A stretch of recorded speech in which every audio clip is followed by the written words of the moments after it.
So now let's look at actual about pages that we have created, and I will comment on elements that I think makes it work, makes it effective, and then certain elements that might be improved on, or if I spot some mistakes, then I can also mention those.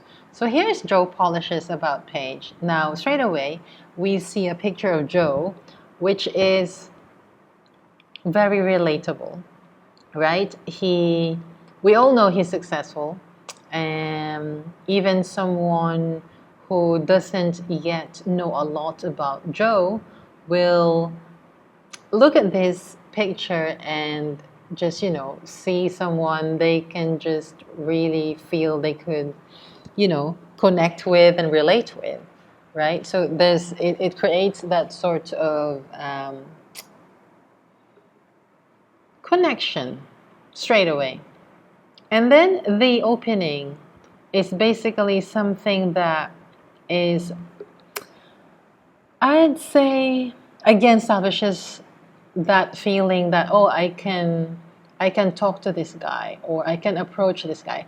This guy is approachable because although even if you're someone who has never touched drugs like myself, um, or you've never been dead broke, the fact that he had gone through severe suffering or struggles already makes him someone that you would want to know more, because you're also wondering, how did those struggles, or how did those difficult situations um, transform him, and what did he do to get out of them?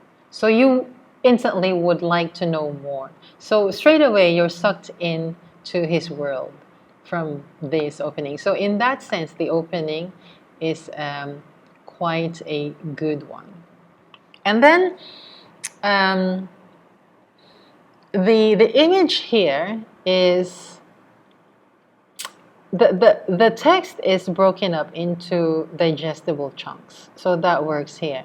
And then the image that accompanies this easily digestible copy um, highlights or reinforces further or illustrates what is being talked about in the copy. So this is a good example of that, right? And it breaks it up into sections, and each section is again, very easy to digest, not a huge amount of text, right? It's talking about his struggles, his personal struggles, right? And again, that makes him relatable, personable. Here is like a sort of a huge amount of text, but it's easy to read. It's easy to read. There is formatting. It's scannable, right? Some parts are bolded, some parts are in italics, and the spacing makes it easier on the eyes to consume, right? And then there's social proof. So even though he's telling his story, it's not told in a way where it's just about himself. It's told in a way that mentions how exactly he had helped other people, and what happened after that, and what other endeavors he got involved in, and his other interests outside of being a business person, right? His passions, and then we have his professional bio here. Now,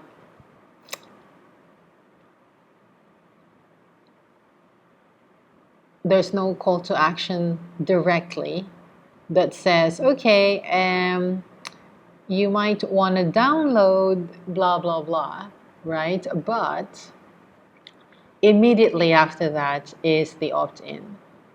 So in that sense, it kind of works, but if we are to really want to make sure it's not missed, because if you're just someone who's just like a scanner or someone who skims, you might just do that, and then it's like it could easily be mistaken as like the end of the page, right?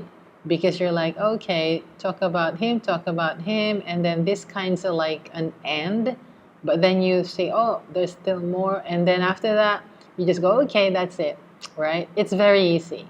So it's good that if that happens, if there is a call to action here that is successfully able to get them to get into the funnel, then it works better in our favor.